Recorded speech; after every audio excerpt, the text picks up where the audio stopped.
La Sibérie de l'Autriche. La vallée de Lungau, à 100 km au sud de Salzbourg, est la plus froide région de l'État. L'hiver dans la vallée est rude et précoce. Le profil inhabituel du terrain montre une approche très différente de l'agriculture dans ce lieu. Le Krameterhof. À 1500 mètres au-dessus du niveau de la mer, Sepp et Veronika Holzer, agriculteurs de montagne, ont créé un jardin d'Éden. Dans cette ferme, tout est un peu différent des fermes voisines. Ces cochons, par exemple, une race rare et résistante venue de Croatie. Ici, ils vivent heureux, en plein air, tout au long de l'année. Le remarquable succès de Sepp Holzer exige l'entretien permanent de sa ferme de 45 hectares. L'histoire de ce succès fut présentée à l'Expo 2000 d'Hanovre. Oh, maar daar is een Ausblick, was? Die Terrassen. Wunderbar. L'exposition a démontré la validité du concept de développement durable pour l'agriculture des régions montagneuses. Si ce système fonctionne en montagne, peut-être peut-il également fonctionner dans des régions plus favorisées.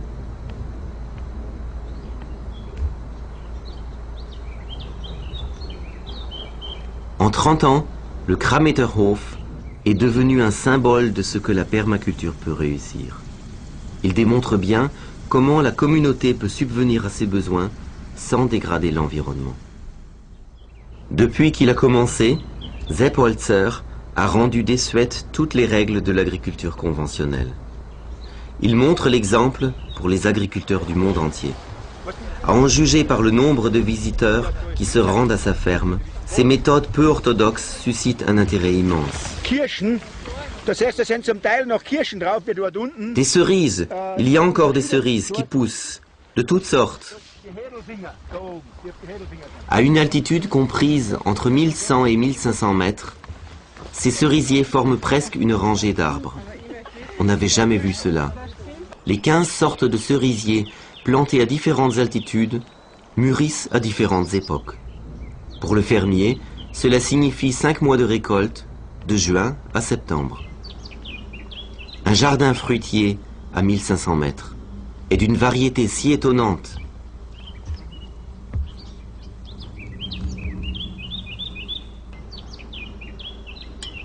Le kiwi chinois, il a normalement besoin de beaucoup de chaleur. Le marronnier aussi pousse habituellement sous les climats chauds.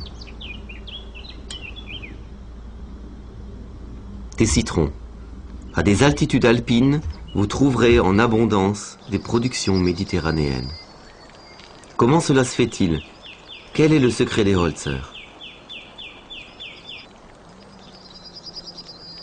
Toute la vie est entretenue par un équilibre fragile entre les systèmes écologiques. Si cet équilibre s'effondre, alors s'effondre aussi la capacité de la nature à subvenir à nos besoins. Sepp Holzer sait que les méthodes actuelles d'agriculture menacent cet équilibre. Il sait que la monoculture industrialisée laisse le sol plus pauvre chaque année.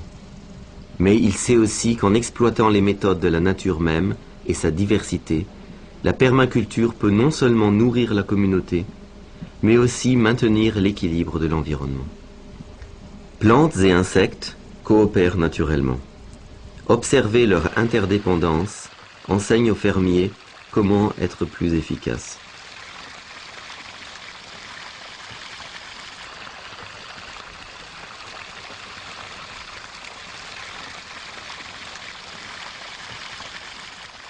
Si vous comprenez ce processus, vous comprendrez la philosophie profonde de la permaculture.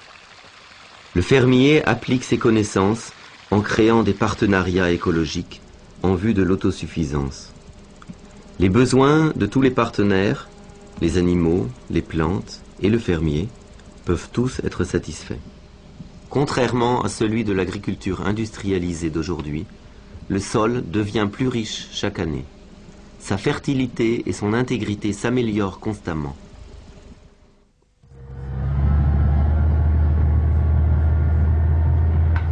En agriculture conventionnelle, le sol est fréquemment labouré et traité avec des produits chimiques.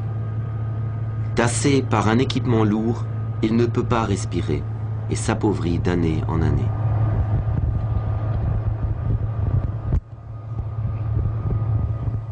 La monoculture, ou culture d'une seule plante, exige des doses importantes de fertilisants et de pesticides. C'est un combat permanent contre la nature. Les conséquences, de nombreuses plantes et de nombreuses espèces meurent. Les nappes phréatiques sont empoisonnées. Le goût et la valeur nutritionnelle des produits sont perdus.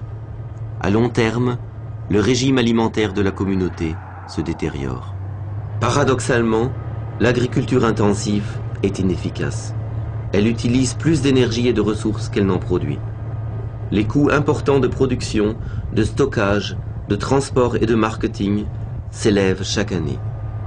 L'énergie utilisée est supérieure à la valeur énergétique de la récolte. La monoculture actuelle a un prix. Elle ne peut subsister qu'avec l'aide d'énormes subventions. Chaque année, presque 50% du budget de l'Union européenne est destiné à éviter le naufrage d'une agriculture inefficace. La nature en paie également le prix. Les écosystèmes locaux sont détruits. Le sol est perdu à cause de l'érosion et du manque d'éléments nutritifs. Et le paysage devient chaque jour plus stérile.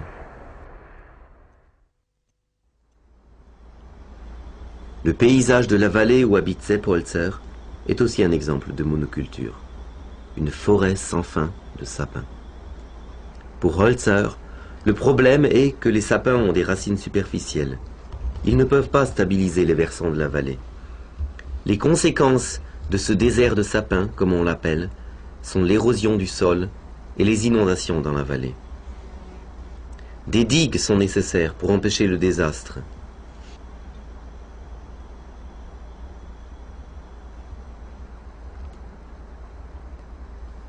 Dès les années 60, Sepp Holzer avait décidé de se consacrer à la permaculture. Depuis presque 40 ans, il crée un paysage fertile de mares et de terrasses.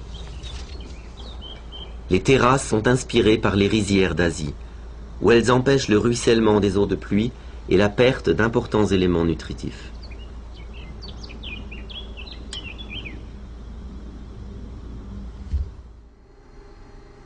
Le printemps au Lungau.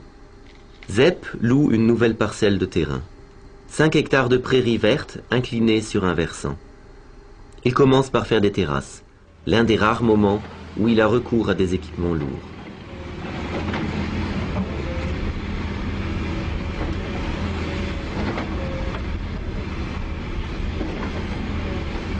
Ein Bagger, was der macht, der terrassiert, damit das der Hang, also die Bodenerosion gestoppt wird. La pelleteuse crée les terrasses afin de stopper l'érosion du sol et de stabiliser le sol et l'humus.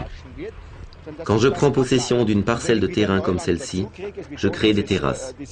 Cela coûte cher bien sûr, mais finalement c'est très économique, parce que je n'ai pas besoin d'irriguer ni de fertiliser. Et je n'ai pas besoin d'équipements coûteux par conséquent. Une fois ce travail terminé, les terrasses peuvent être utilisées par plusieurs générations. On n'y touche plus.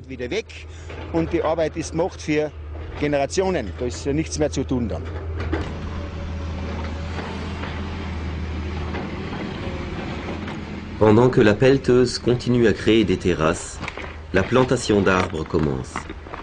Plus de 1500 arbres fruitiers seront plantés là. Une forêt d'arbres fruitiers comportant de nombreuses variétés.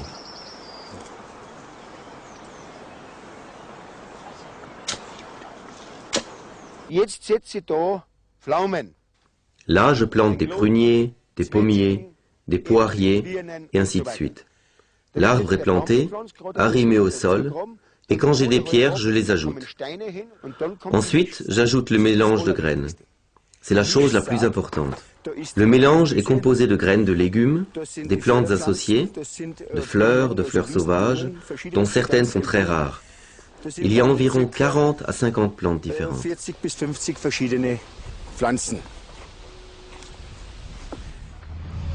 La façon la plus simple de semer. Les graines sont dispersées là où il y a de la place. C'est bénéfique pour le sol. La diversité des plantes et leur réseau étendu de racines stabiliseront le terrain, ce qui empêchera l'érosion.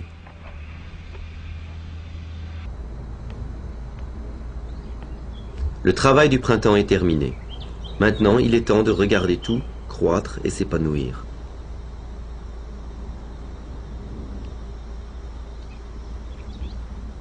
Après seulement quelques semaines, il y a des signes de croissance le long des terrasses et des sentiers. Depuis plus de 30 ans, les Holzer, Sepp et son épouse Veronika, travaillent leurs terres ensemble. L'agriculture est leur raison de vivre. Chaque promenade dans la ferme est une réserve de découverte. Le moindre mètre carré fournit des récoltes. Même la laitue pousse le long des sentiers. Sepp Holzer a tout appris simplement en observant la nature.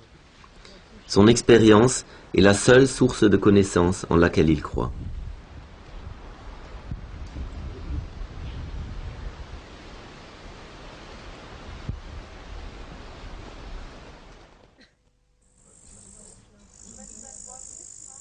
Enfant déjà, Holzer, secrètement, faisait des petits jardins et observait la nature au travail.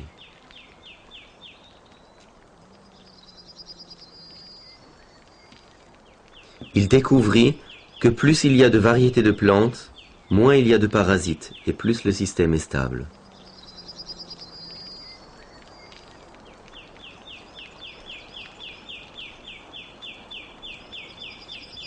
Il a appliqué sa compréhension de la nature au Krammeterhof en regroupant toutes les plantes dans ce qu'il appelle des familles de plantes.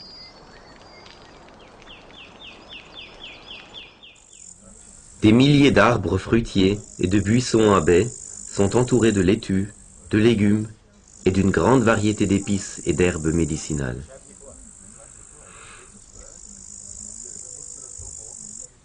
Par exemple, près des arbres fruitiers, vous trouverez la Digitalis purpurea.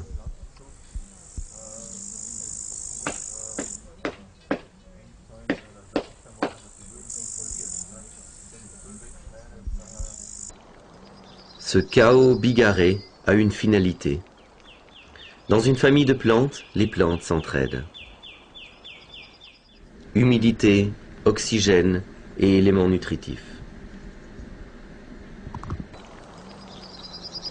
Ce que secrète une plante est pris par une autre.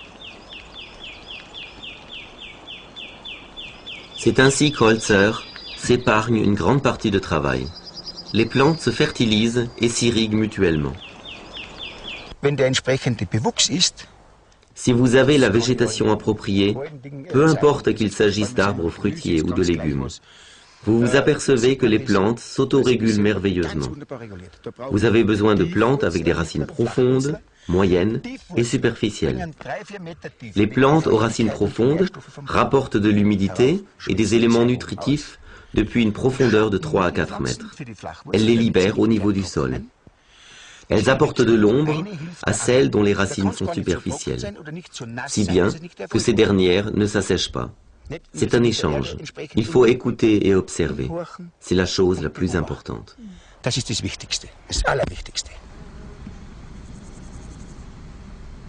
Contrairement à la plupart des agriculteurs, Holzer apprécie les pierres. On en trouve partout sur ces terrasses, et elles apportent leur propre contribution. Conservée en dessous des pierres, l'humidité est utile aux plantes partant de sécheresse.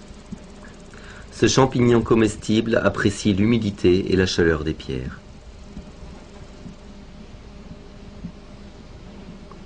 Les pierres, emmagasinant la chaleur du soleil, fonctionnent comme un chauffage central pour les plantes voisines.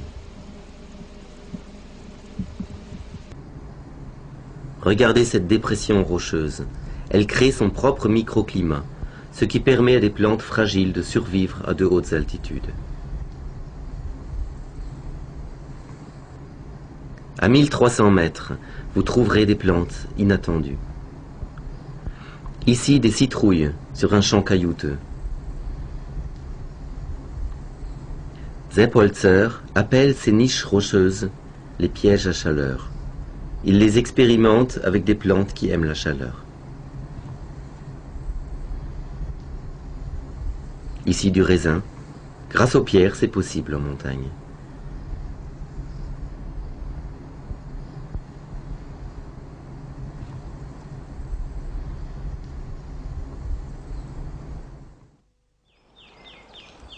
Mauvaises herbes ou parasites, les Holzer ne font pas de discrimination. Toute plante, tout insecte a une fonction utile. Le Krameterhof est une ferme biologique complètement exempte de produits chimiques.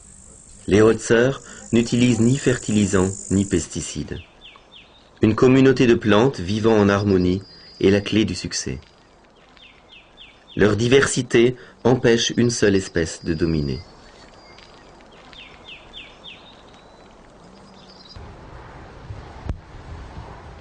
Avec l'exemple de l'acanthe, nous pouvons voir un autre principe important de la permaculture, c'est-à-dire observer si chaque espèce peut remplir plusieurs fonctions utiles et ainsi en bénéficier. L'acanthe est une plante que Holzer apprécie. Elle est utile de multiples façons. Haute de 3 mètres, elle enrichit la biomasse. Ses fleurs fournissent du nectar pour les abeilles et les abeilles apportent du miel à Holzer. Il récupère les longues tiges quand elles sont sèches. Elles peuvent être utilisées pour recueillir les œufs de fourmis qu'il donne en nourriture à ses poissons ou qu'il vend à des animaleries.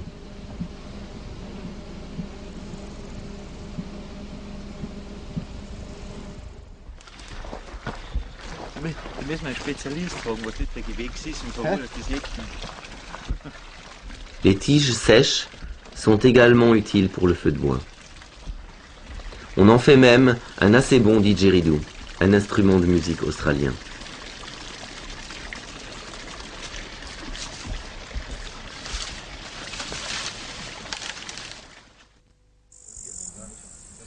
Les animaux aussi ont un rôle dans la permaculture.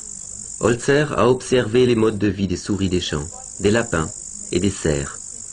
Ils plantent leurs laitues et leurs herbes favorites afin qu'ils laissent tranquille sa production.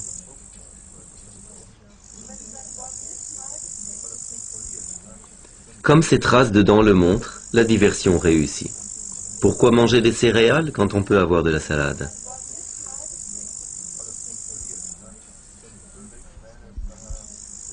Les souris des champs lui montrent leur reconnaissance en ameublissant le sol et en favorisant la propagation de ces plantes partout.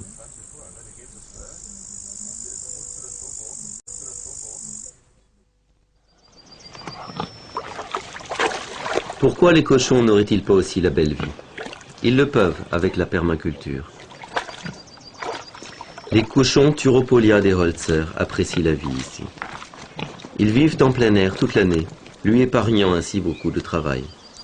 Constamment en quête de nourriture, ils ameublissent le sol entre les arbres fruitiers et les buttes, et empêchent la terre d'être trop tassée.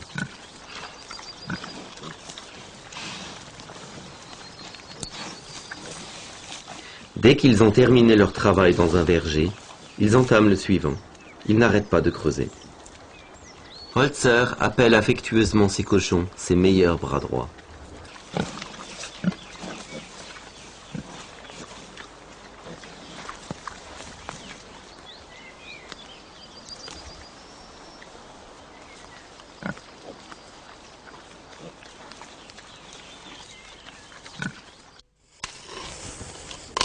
En permaculture, on adore expérimenter de nouvelles méthodes et reculer toujours les frontières du possible. Même les troncs d'arbres pourris ont un rôle à jouer. C'est là que Zepp répand des spores de champignons.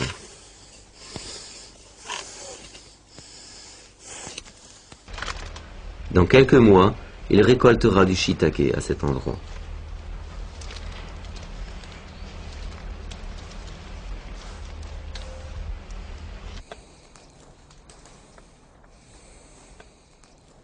Holzer a la réputation de toujours tenter l'impossible, mais il sait qu'il peut récolter ses chanterelles dans des endroits inimaginables pour les autres agriculteurs.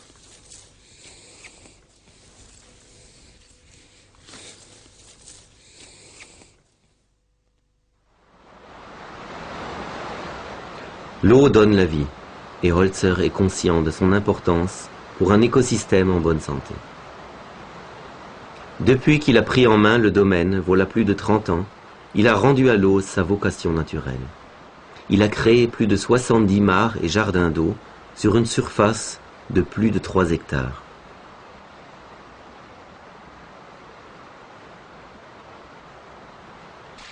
Mares, fossés et canalisations. Holzer utilise ces importantes ressources en eau de multiples façons.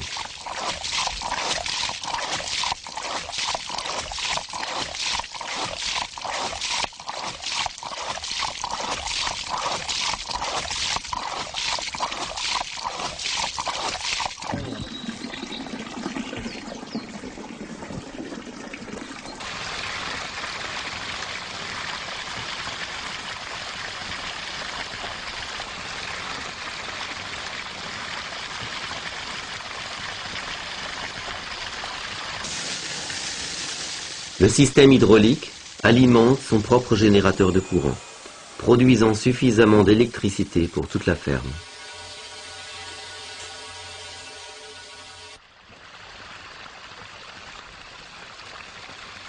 Les mares et marais grouillent de vie. Un grand nombre de poissons, grenouilles, plantes aquatiques et insectes sont installés là. Holzer conçoit ces mares comme des habitats naturels, avec des racines d'arbres et des zones marécageuses. Ici, les poissons peuvent se protéger de leurs prédateurs naturels. L'équilibre entre prédateurs et proies se maintient naturellement sans intervention de Holzer.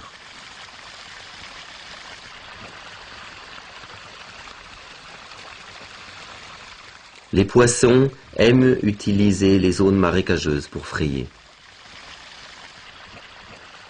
Même des poissons exotiques, comme le koi japonais, peuvent vivre à ces altitudes. La température dans les mares de Holzer est étonnamment élevée, grâce aux pierres une fois de plus, qu'il dispose dans chaque mare. Chauffée par le soleil, elle renvoie progressivement la chaleur dans l'eau. Et l'eau chaude, les plantes aquatiques adorent ça.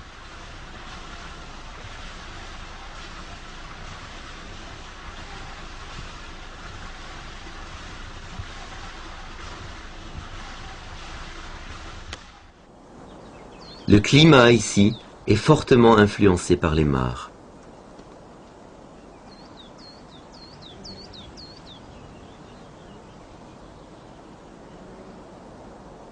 Puisque les rayons du soleil se reflètent sur la surface de l'eau et se répercutent sur le versant, un microclimat unique est créé. Le piège à chaleur est mis en marche.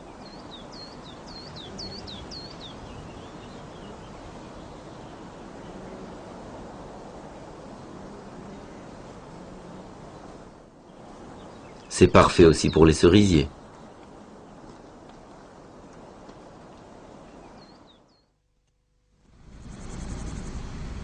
Les plates-bandes surélevées aussi ont leur propre microclimat. Elles sont conçues pour tenir les plantations à l'abri des vents dominants, retenant par conséquent la chaleur et l'humidité. Couvertes de fleurs, les collines sont à peine reconnaissables en été.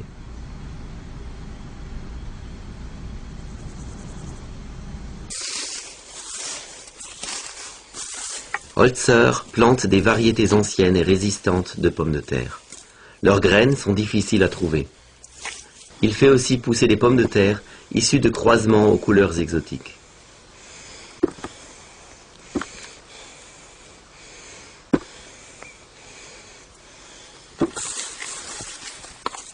Semer des graines de pommes de terre est pratiquement inconnu de l'agriculture aujourd'hui. Voici les graines de pommes de terre.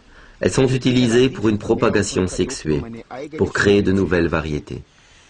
2 sortes de pommes de terre sont pollinisées par les insectes et ensuite croisées. En sélectionnant les variétés qui seront pollinisées, je peux créer les couleurs les plus exotiques.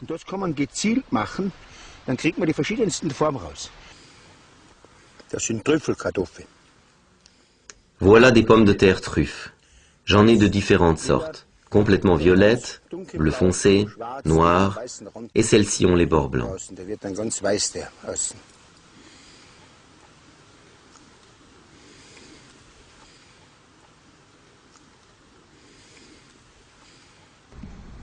Ici, un croisement entre deux légumes, courgettes et citrouilles. Du maïs noir, une ancienne et robuste variété, autrefois denrée de base des Indiens d'Amérique. Et cette plante colorée est de l'épinard sauvage comestible.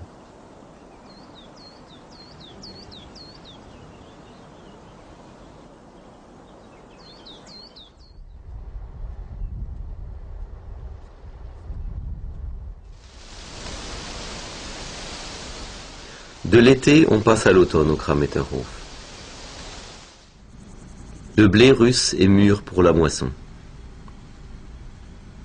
Il y a 30 ans, tout commença par 1 kilogramme de grains. Aujourd'hui, le blé russe pousse partout dans la ferme d'Holzer, dans la forêt, sur chaque versant et même le long des sentiers. Cette famille de plantes comporte de nombreux légumes différents, tels que la laitue et la chicorée montée en fleurs. Chaque plante, à sa façon, apporte son soutien au blé. Comme par exemple celles qui servent de nourriture à la faune sauvage.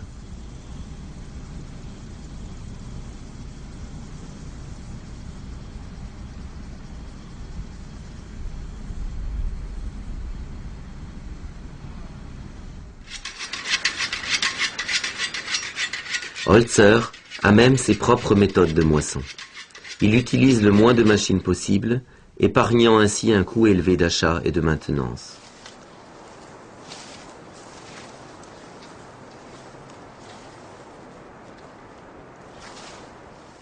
Le couple moissonne son précieux blé, traditionnellement, à la main.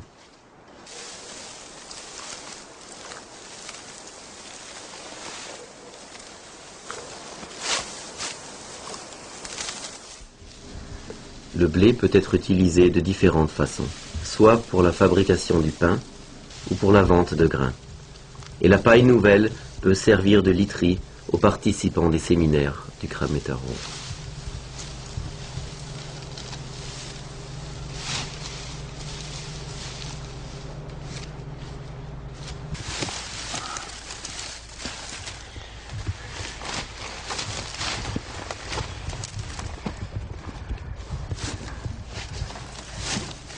C'est pratique pour transporter les citrouilles aussi.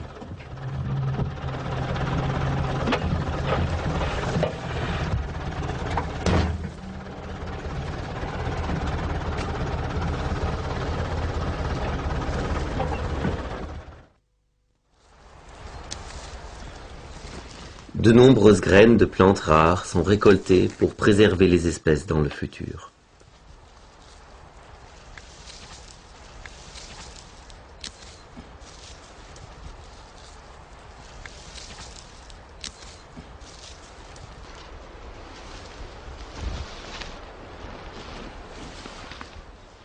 Collecter les graines fait régulièrement partie du travail saisonnier dans cette ferme.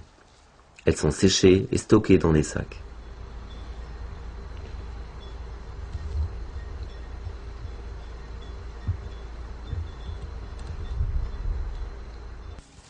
Produire ses propres semis aide Holzer à rester indépendant des gros semenciers de la filière agroalimentaire.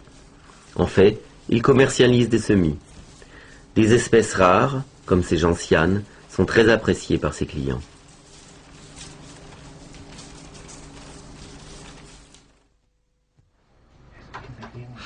Les Holzer aiment la nature, mais ils doivent aussi être avisés en affaires, afin que leur ferme soit viable économiquement. Ils y parviennent grâce à un partenariat efficace avec la nature, leur permettant d'atteindre l'objectif d'un effort minimum pour un rendement maximum.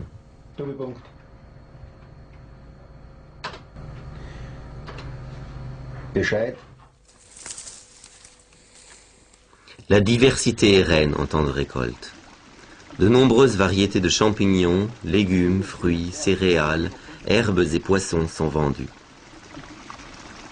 Contrairement à la plupart de ses collègues, Sepp Holzer n'est pas dépendant d'une seule production et par conséquent d'un prix de marché fluctuant. Ses revenus sont plus stables et il peut se passer de subventions. Holzer vend également des arbres. Il les vend avec leur terre d'origine, laquelle contient bien sûr leur famille de plantes. Comme ça, il peut garantir que chaque arbre poussera.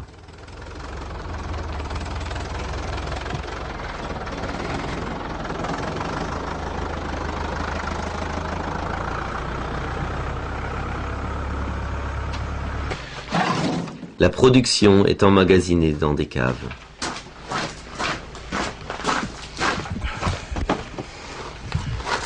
Elles sont creusées au sein des versants et offrent des températures idéales. Là, les fruits restent frais toute l'année.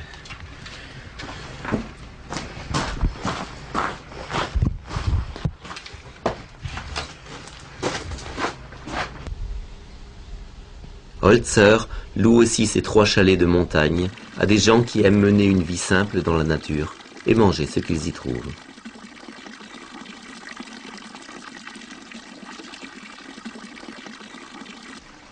Faites pousser localement, vendez localement, est un autre précepte de la philosophie de la permaculture. Les clients de Holzer viennent le voir personnellement. Par conséquent, les coûts de transport sont minimaux. Radis et citrouilles pour un restaurant local.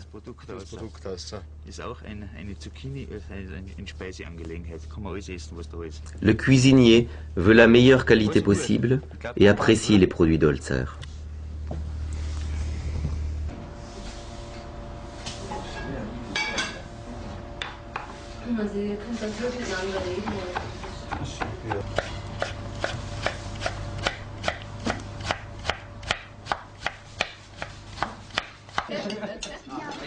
Ce soir, les clients se délectent de produits frais locaux.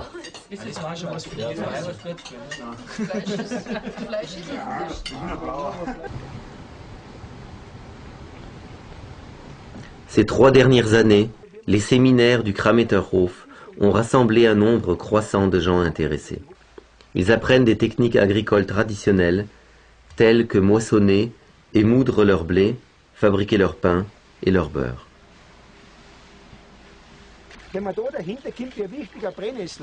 Partager son vaste savoir avec d'autres gens est une corde à l'arc de Sepp Holzer et une bonne source de revenus.